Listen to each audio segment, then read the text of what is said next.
गद्य भाग में पहला पाठ है नचिकेता। नचिकेता के पिता का नाम वाजश्रवा है। वाजश्रवा एक बार एक यज्ञ करता है। उस यज्ञ के समाप्त होने के बाद ब्राह्मणों को आशीर्वाद देता है। वाजश्रवा स्वर्ग प्राप्ति के लिए ही यज्ञ करता है। आशीर्वाद देने के बाद ब्राह्मणों के लिए वाजश्रवा बूढ़ी और निर्बल गाय दान में देते हैं।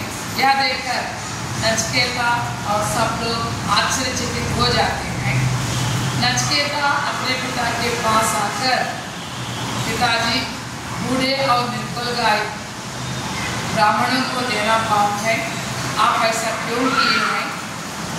मेरे लिए, मैं आपके लिए प्रिय हूँ, सबसे प्रिय लड़का हूँ, इसलिए मुझे दान में दे दीजिए।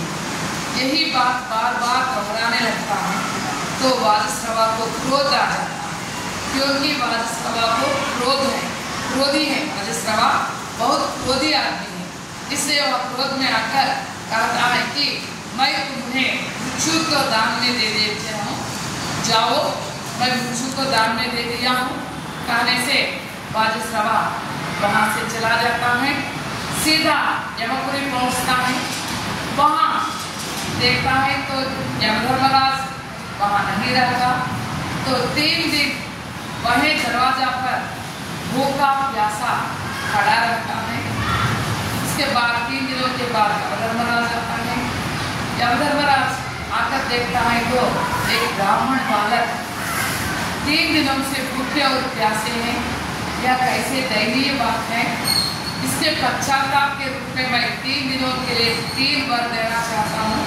इस प्रकार करके नचिकेता से 3 वर मांगने के लिए कहा।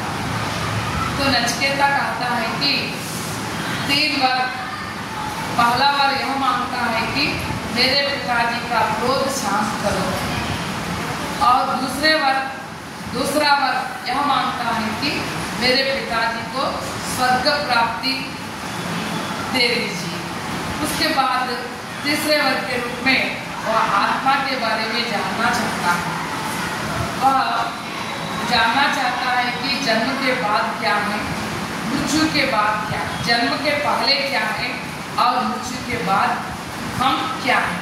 इसके बारे में संदेह पूछता है तो यमधर्मराज कहता है कि तुम तो छोटे लड़के हो, इसके बारे में बड़े बड़े विद्वान भी नहीं जान पाए हैं अभी तक, और देवताओं को भी इस पर संदेह है। तुम तो देखने में छोटे लगते हो, इसके बारे में जानना तुम्हारे लिए कठिन होगा। लेकिन नचिकेता यही वर बार यही वर मांगता है तो यमधर्मराज अमर आत्मा के बारे में बताता है। आत्मा के लिए जन्म मरण नहीं है, वह अमर है, इस प्रकार कहता है।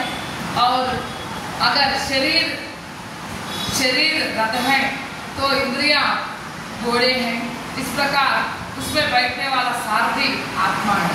इस प्रकार कहकर उसे ज्ञानबोध कराता है।